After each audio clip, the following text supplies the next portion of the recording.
hum da hum dum dum hum hum da hum dum die ha. Hello, fellow Disney Plus watcher. I'm so excited to talk with you about the Book of Boba Fett today.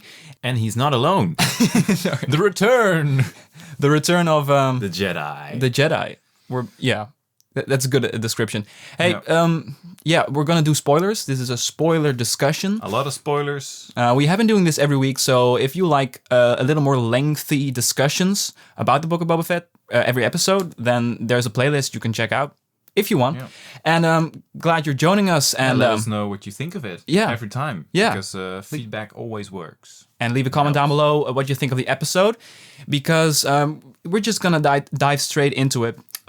What's your overall reaction? Well, it felt in a way a little bit slow, but not in a bad way. So because we started with a flashback where he meets up with Fennec, and I got the feeling we know this happened. In a way, we know they get together. Yeah, and blah blah blah. So you were waiting for new things to surface. So that's your gripe, so maybe. The first half felt a little bit slow, but the second half had a really good time. Things. Yeah. Yes. Okay. Yes. A great mix. So you're kind of positive, but you have maybe in the first half you felt like I was a little bored. Get going. Give us a little bit new things to explore. Yeah. Exactly. Okay. Because I'm gonna just jump out and say I loved it. I love the storytelling of it. It is beyond the shadow of a doubt my favorite episode, and I'm gonna try to explain why I'm so certain it is my favorite. It has to do with the storytelling. It has to do with the music. That the music is great in this episode because it gives us hints and extra story layers. In two places I noticed it. Extra story layers that enriched it for me. So I'm gonna start with that. There's two moments, and then we go a little bit more chronological. Yes, I want to talk about this. There's two moments that the music told me something that dialogue or anything couldn't have done. The first is when they come into the castle, when Fennec and Boba finally see Boba's ship, and there he is.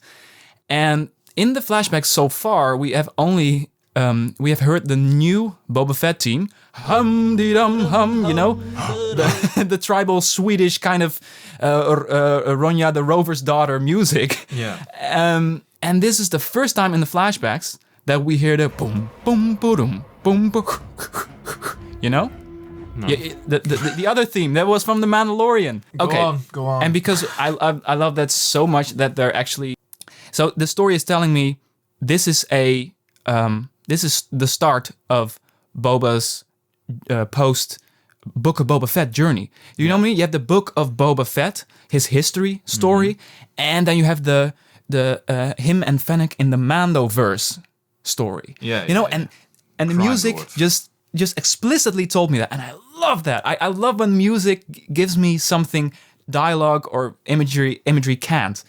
So that's what I absolutely loved. And the big moment, the ending when they're at the top of when they're at the balcony, top of the palace. Yeah. They're talking about they're going to war, and we have to muscle. We need muscle. Yeah, and we need to know. And you hear, I don't know how I feel about it that he is going to return, but you hear Mando's recorder theme. And you don't need dialogue. You just need the knowledge of Ludwig Göransson's work to understand that he's coming back. And I love that more than we have to pick up Din Djarin. I don't know. I don't think he knows his name. No. I love details like that, and just in general. And then we're gonna do more chronological stuff. It felt wholesome to me. This is the episode that I expected this show to be like this. It gave me the most character where it clicked everything into place in terms of themes. So now Boba's full circle. He's also talking with Fennec about, I was left for dead like you. Fennec is kind of in the same position, and the story is really central. Boba's story, and that's why I love it so much. Yeah, because we start out with a sad Boba. His friends are dead. Yeah. He's crossing the desert on his Bantha girl. Yeah. It's nighttime. He sees the flare gun. Yeah, stuff from the Mando. Gunslinger You hear episode. what? What was that? You heard the Mando whistle thing. Yeah, So you have to know. Okay, all right, it's now it's connected. Another example of great musical storytelling. Yeah. Gosh, I love the music because not only that, but also the speeder bike themes. I listened to that soundtrack. So the speeder bike sounded. He brings Fennec to the. Not familiar with the melody. To Mos Eisley, where we see even more cyberpunk speeder guys and girls. And I thought, oh no, there are more. Yeah, I didn't mind it here. Shit. I didn't mind it here. You have this Daft Punk kind of music on the background, what makes it, they're going for it, and I like that they're going for it. I'm gonna again the music. I love that. Okay, I'm just only gonna talk about music. That's my role here. I'm gonna talk about the rest, and he's gonna talk about music. Yeah. No, I love that the new flavor, the new Daft Punky ghetto techno tattoo club techno flavor of it. Yeah, it was a tattoo club. It was exactly like a tattoo club, but then another then technology-driven Star Wars place you can go to. It's a whole new vibe. Yeah, and they even had appointments. You would have an appointment. I don't know how you said it, but money. Yeah. Oh, you She's should have dying. said so. Oh, all right. So he brings Fennec into the cyberpunk guy, and her belly is all shut up, and he gets to work. The yellow dreadlock guy turns out to be the musician Thundercat. Okay. He has a Tee fist, the villain from James Bond who doesn't have a hand anymore, but he puts on all these kind of gadgets. Yeah, what it remind me Live of and that? Let Die. Yeah, The first Roger Moore movie. oh no, I haven't seen it. I haven't seen a lot of James Bond movies, but some. There was a villain who has no fist, and he puts on knives or axes or whatever Captain on his Hook fist with a few more tools. Yes, and this guy with the yellow dreadlocks also has that same thing. He puts all his gear on his arm too. Only thing I wondered was her belly was all shut up and all broken, but Boba offers her a drink, but doesn't if she drinks, does it go to the mechanics of it. But yeah, that's probably explained somewhere on the internet why she can drink shit and it doesn't override or blast to pieces. It's kind of what we do in the real world, like organ transplanting, but then more technological driven, And there was a blue fluid. You saw blue and red fluid. The red, I guess it's blood. What was the blue fluid? Blue milk? Sipping blue milk. She never has to drink anymore because she just always has some blue milk in her belly now. Yeah. Oh, that's a good thought. That's where Boba paid more. I pay more for blue milk. You should have started with that, man. Old man. I just always put in blue milk. It's my specialty. Okay, they became friends. They have a little talk. Blah blah blah. It still felt slow. Didn't mind it, but Didn't mind it. I minded a little bit. A little bit, yeah. That's fair. He finally gets the ship. I thought it was weird because why is there only one ship in there? Oh no! Weren't there more people? Yeah. When does every person who comes to Jabba, is he walking to the palace? Yeah, maybe. Well, it's kind of in the middle of nowhere. Now that you say, stuff like that, there were more people when Jabba's. Yeah, it is nice to see something of Bib Fortuna's rule, who was employed and stuff. He has it's a cool. no ship policy or something. Yeah, but there was a cool detail there. That you see the little what's it called? The thing in Return of the Jedi when Boba is falling into the Sarlacc pit. Yeah. Where Luke is. Yeah, little ship. I don't know what the slider. How do you glider, call something like that? a big glider? But we saw it both. That detail was there. Yeah. Right? Yeah. Okay. Yeah. Okay. So that's cool. And it was a really cool detail. That the relationship between Boba and his Bantha, it was sweet, and I liked the detail of his twisting tail that and his tongue and all. I love the work on the Bantha. I'm glad they didn't CGI it in a way. It was like an animatronic. Yeah, and that felt really really classic. Because and it foreshadows kind of his Rancor vibes. He likes the right relationship things now. banthas used to be, correct me if I'm wrong, but in the originals, there were like elephants who had like a cloak above them. And now they're using more robot. I didn't know that. I thought I read it somewhere, but whatever. Fennec gets a little droid out of her gun. Yeah, what the looks probe like a thermal detonator at first. Yeah, it's called a probe droid. Thermal Right? detonator, but Yeah. thrope droid. Thrope droid. Oh, we're not the best at English, right? We're just two get the European flope- guys trying to speak droid. English here. Flope droid.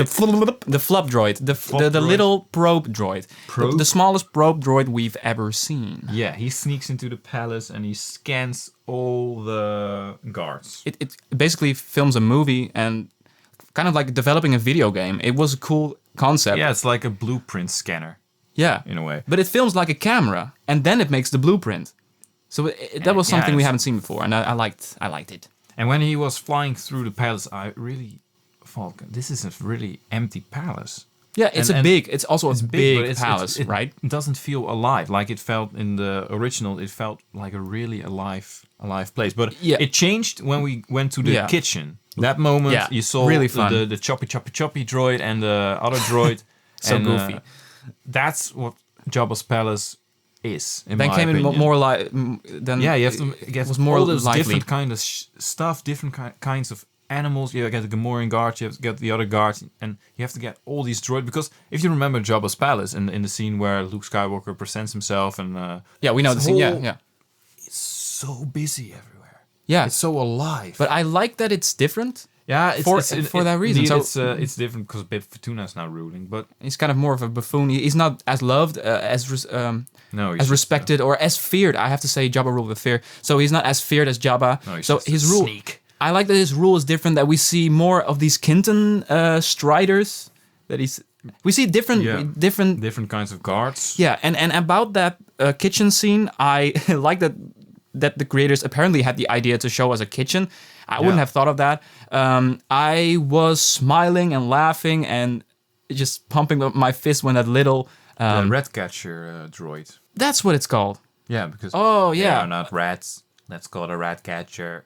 Oh yeah, I missed that Because he had But a little. I know He from had the- a little net.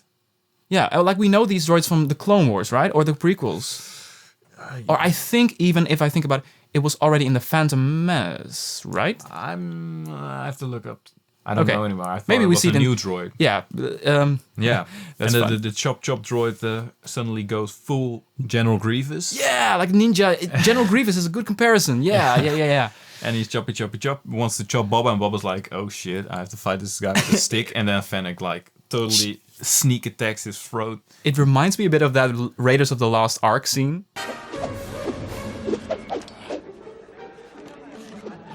Yeah. Where I don't know, that ninja was it a ninja? Oh yeah, it's like a confrontation. with a sword. He's like, and Indy just Yeah, he's shoots like, him and whatever. frick this. I'm not in the mood. Greatest scene ever. It reminds me of that. Yeah, and I was smiling during this whole scene, and I'm loving everything about this episode. Yeah, he was But- chasing the Ratcatcher, and he was making a lot of noise. And I was thinking, why aren't the guards responding to this noise? All those kitchenware is falling on the ground. It's Yeah, really a big, loud. Big castle, I guess. Big castle. So okay, and the Ratcatcher turns himself off, so he can do that.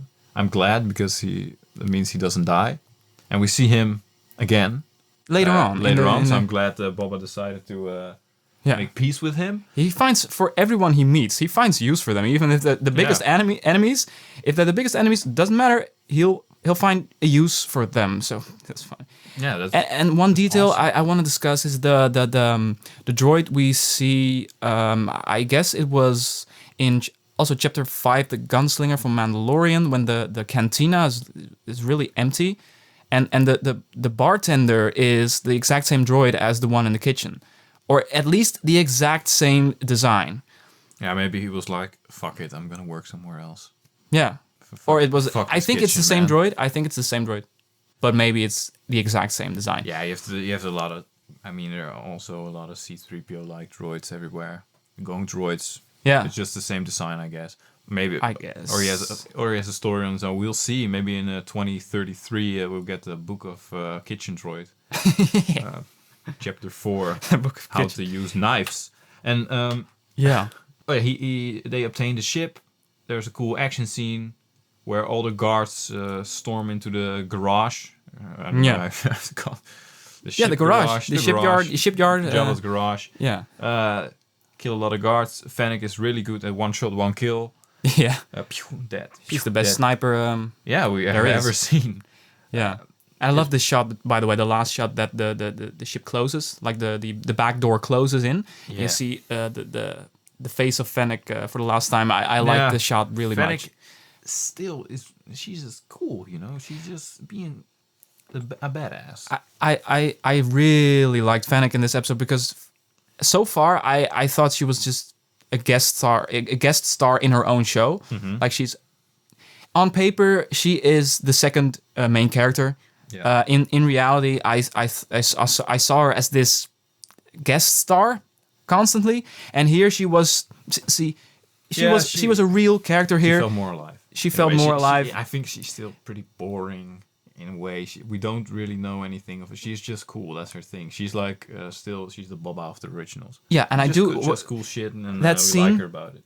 Yeah, because that scene before they go and infiltrate the palace, my mind went there. I thought maybe we're gonna hear a bit from Fennec. Maybe Boba asks her, "What are you doing here anyway? What is your story?" Maybe not literally asking what is your story, but if we got a little bit of that, a little bit of Fennec's backstory, or a little bit of her story, then I would have loved her in this episode. But I still really like her. And you remember me saying, I guess it was last week, like, what's the hype with Fennec? What's the big deal? She's just cool. And now she is, to me. Because here she also shares with Boba some of her perspectives on what it's like to rule. And that scene... People like cool bounty hunters, because I have heard a lot of complaints about Boba now, because he's not the same Boba. Yeah. I keep telling those people, Boba wasn't really that special in the originals. He's just cool. That's his thing. He has cool armor and he has a cool presence, but he dies like a bitch. He doesn't die, of course, but that's his only thing. And people are like, "Oh, Boba Fett he's talking too much in the show," and I'm like, he's the fucking main character. Yeah. Man. They do everything they can to go out of their way and explain why he's changing. He's still badass. I mean, yeah. He finally, when he gets his ship, he's like, "I have some scores to settle." And you just see, the biker gang, and you see this tiny dot coming from the sky, and he's just shooting him up, and he's blowing them up. Yeah. That's the Boba. That's the cool Boba. He's still there. Boba Fett is still cool and badass. But that was a tooth. What's the saying? Tooth for tooth. If you do something, eye for an eye. Thank you. If you murder my Tuscan tribe, I'll murder you. Yeah. Exactly. And when they suddenly they move to the Sarlacc, and I was thinking he's gonna blow up the Sarlacc. Yeah, me too. I think everybody was thinking that. He's just gonna throw a big ass FU bomb into that mouth, and he's just gonna explode, and he's gonna the blood will splatter on the windshield. Yeah, because I was thinking, don't you remember that you came out of it with your armor on? Yeah, I thought it was really stupid that he was thinking, oh, it's still there. How? Did he just like undress into Sarlacc? Oh, this is getting too hot. I'm just gonna put off my helmet and then I'm gonna crawl out. No, he must have remembered that he had his armor on when he came out. Yeah. It feels that's the only. He was dreaming of the job of the Jawas when the LSD lizards got in his nose. He saw the little eyes of the Jawa, so he must know. What does that have to do with anything? So he must have remember the Jawas, that the Jawas took his armor. Oh, I guess. Because otherwise, what were the Jawas doing? Yeah, and that's not even the big thing. I mean, he must have remembered that he came out with his armor on. Yeah, that was the only weird thing. But the shot, the shot where you like it's like a trunk shot, trunk like a Quentin Tarantino trunk shot, POV from the Sarlacc, where you see. Oh yeah, the little teeth sticking out. Yeah. That was beautiful. A really cool shot. And I got Empire Strikes Back vibes. Tell me about that. You know, that scene, I'm totally on the spot. recollecting this scene, but when they're in the little moon, when the monster comes out, they land the Millennium Falcon in Empire Strikes Back. The gang lands the Millennium Falcon on, I guess it was the tongue of the creature with the bats. Yeah. It brought me back to that scene because of the dark little monster flying into the mouth of a dark monster that is just waiting to go and eat you up. Yeah. That was the vibe I got, and I think that was deliberate. I don't think that was a mistake or just. Okay, and Fennec blows up the Sarlacc with the seismic charge. Yeah, that's my favorite bomb. Smile on my face. That was cool. It's just a cool sound. And they used it in the trailer or in one of the TV spots or whatever. Oh, did they? I think it was one of the TV spots. It was cool. Because I watched the promo for this episode. Yeah. And there are barely any flashback things in the promo. It's mostly the last 10 minutes where they're like sitting on a table with the Trandoshan. The main trailer or one of the TV spots? The promo for the episode. Next episode of Boba Fett. Oh, I'm never watching it. I didn't even know they did that. No, I was a little bit hyped, so I watched it. But it was a really boring promo. And mostly just the table scenes. But okay, the Sarlacc pit get blown to pieces. The tentacles are spreaded across Tatooine. Boba is climbing in there just to see if his armor's there. It's not. No shit. It's Boba. really weird. It's like the writers of this episode weren't aware of the way they wrote the first episode. It's like they had two different writer teams, and during post-production it was like, oh shit, oh yeah, it's not really adding up, those two stories, but they were like in a group chat on, hey guys, does Boba come out with his armor, out of the Sarlacc pit? And just as every normal group chat, they don't respond. And then it's just like, oh, whatever. Oh, okay, we'll write that in.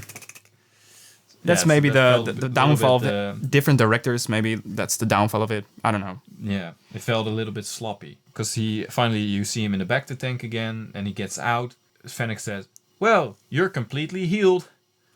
Oh, yeah, about that. That's also one of those... That was a little... Does that mean no more flashbacks? Yeah, and I don't like that they're being so explicit about that. Yeah, because suddenly he came out of the Bacta tank and he was... I am now completely healed. He was also really tan. He felt really tan suddenly. Yeah. Like he was in the sun for a while. So I'm great now. No, I think that's every episode he's this brown.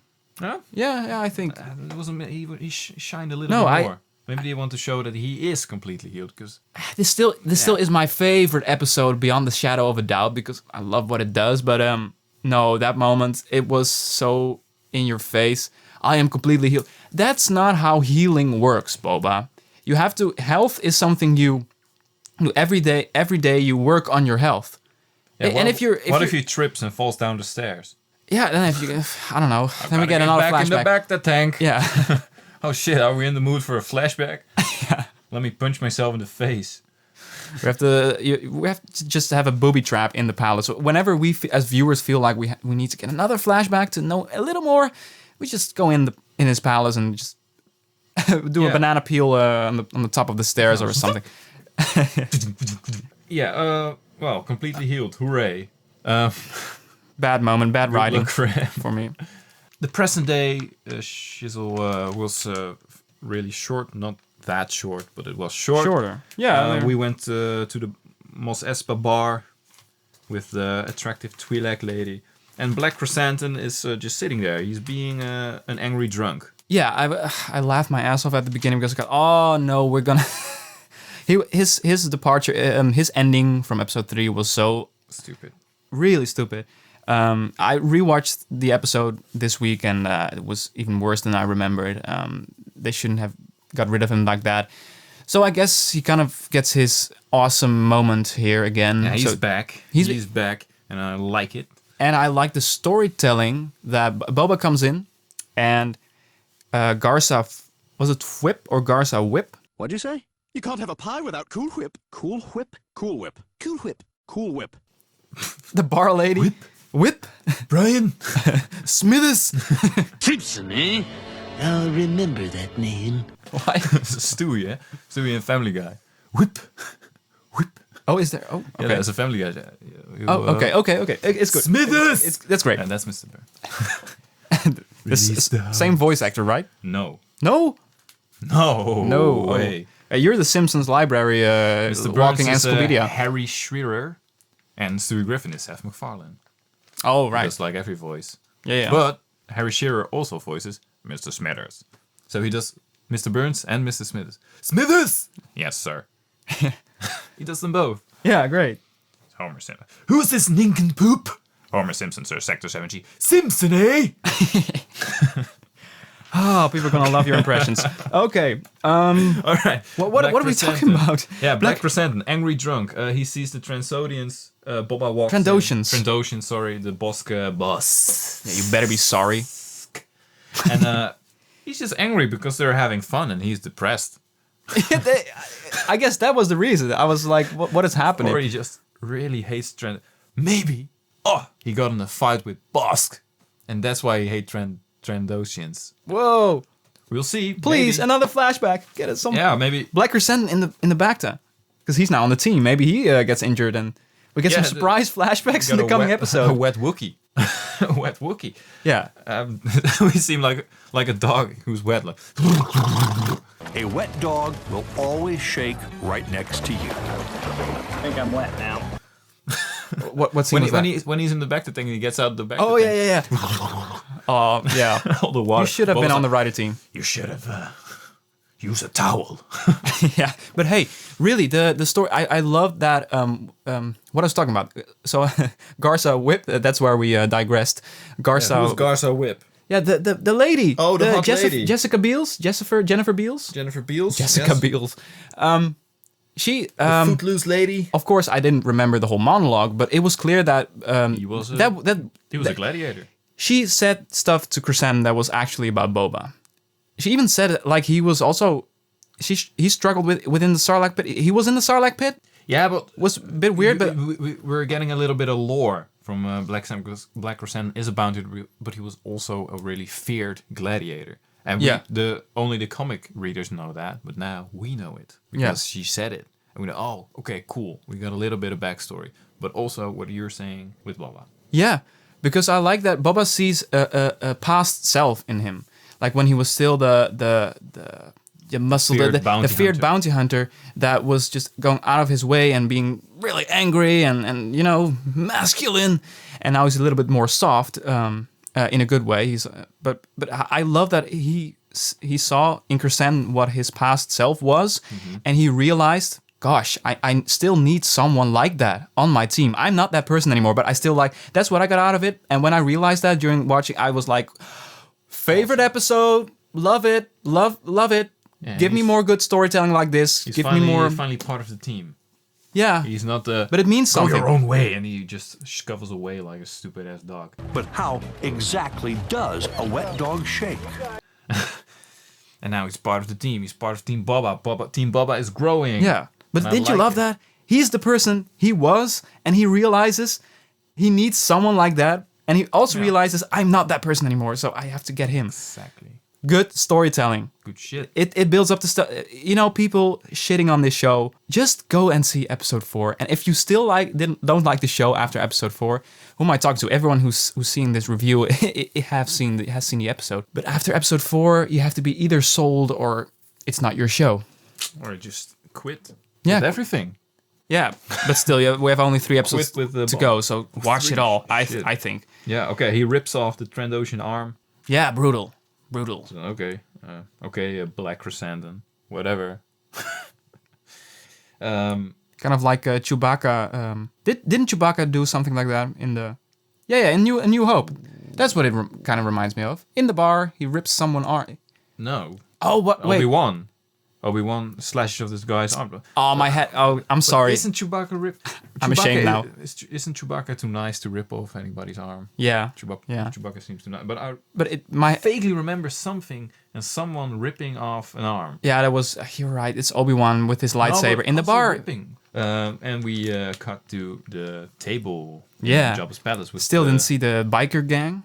by the way, they have to get if they come back in the show, and they should, because you can't just ignore them now. They have to get a repaint. Then everything's fine. Branding, I'm man. fine with them if they get if the bikers get the bikes get a repaint, a new color, green, red, and yellow, the Boba color. Yeah, Boba colors, and that's great scene. That would be a great scene. Like the biker gang coming to him and saying, "Yo, Master, we have a tribute to you." Master Fett. Whoa, a gun! Sorry. Speak, priest. Speak, priest! Quiet, woman! Hey, Boba Fett, can we get some money for paint? Daddy, can we get some? I have a lot of credits. Yeah, he has enough credits for a new paint job. Yeah.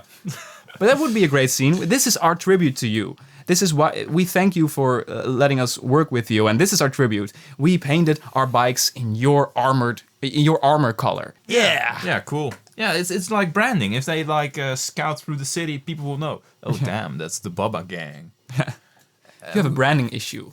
Your problem is branding.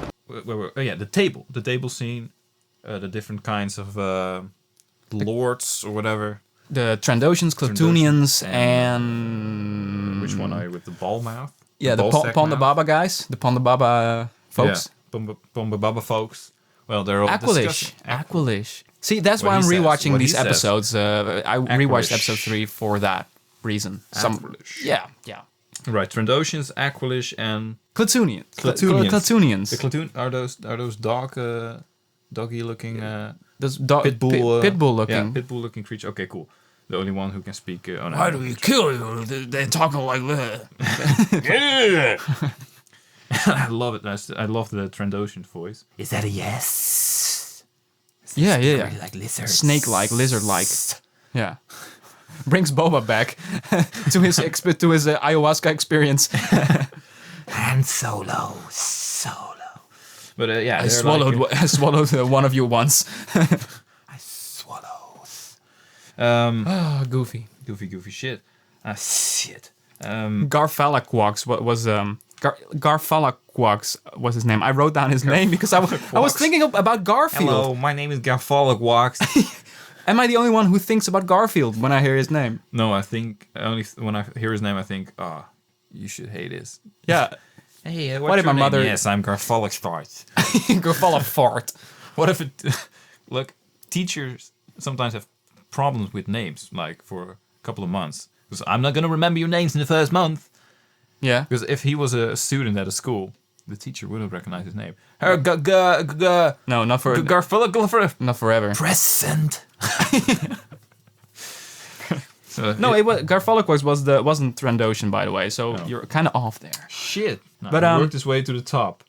Well, they're like chatting, and Fennec is neutral. Really good. They're neutral. Yeah. That's the conclusion, right? Yeah, Fennec is really good at giving good monologues, and Boba being the quiet, cool guy.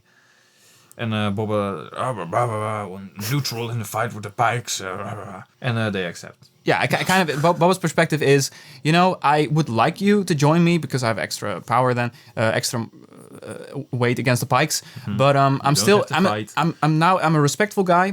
You don't have to. It's just an offer. But yeah, if it's an offer you're going to refuse, then respect me and stay out of it. Yeah, that's his perspective, and that's betray me. That's his whole through line. That's his whole thing of how he works ever. So it's totally in his character to do that, and it ends with the balcony scene and the hint that we're going to see. No, not the hint, the confirmation that we're going to see Mando Din Djarin.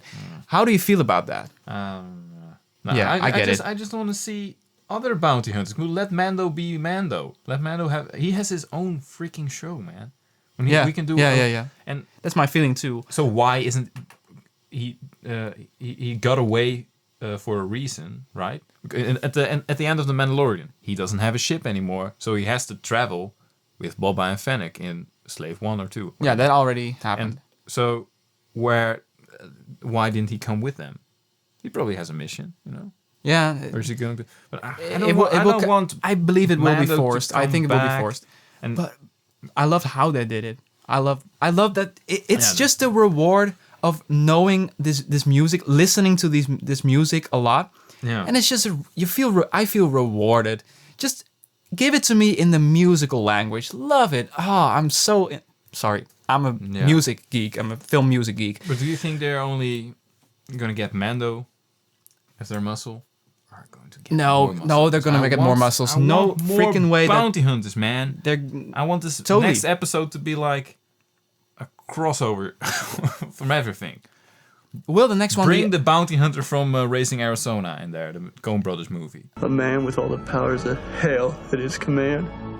Bring him in there.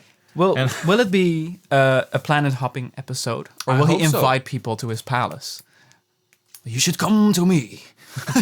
Hey man, I have a new crib. Let me show you my crib. I'll give you the tour. I'll give you a housewarming.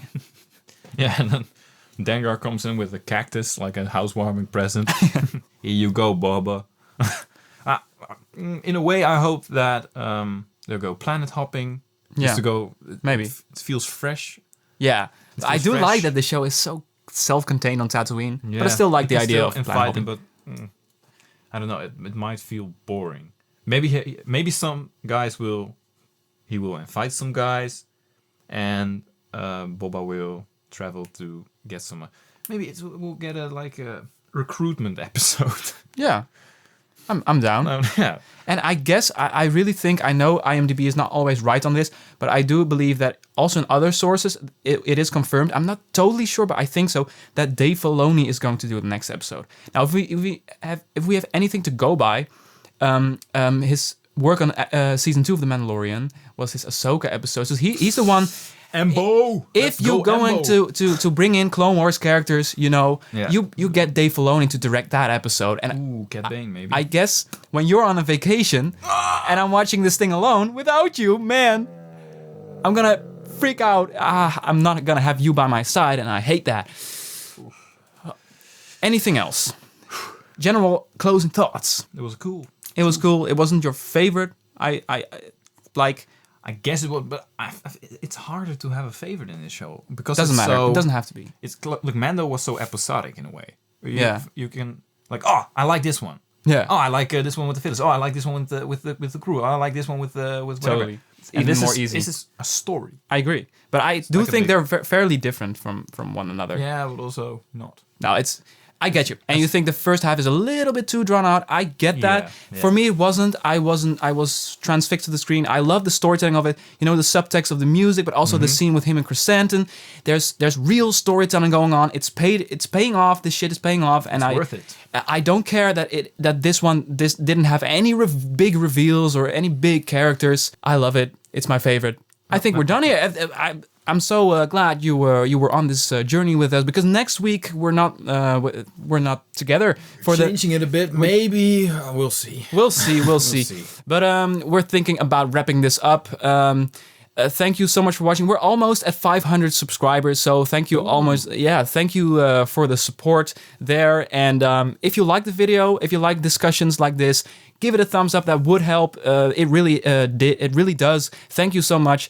And for now, you can watch our older discussions if you want, and have a wonderful day. Ciao, ciao. See ya.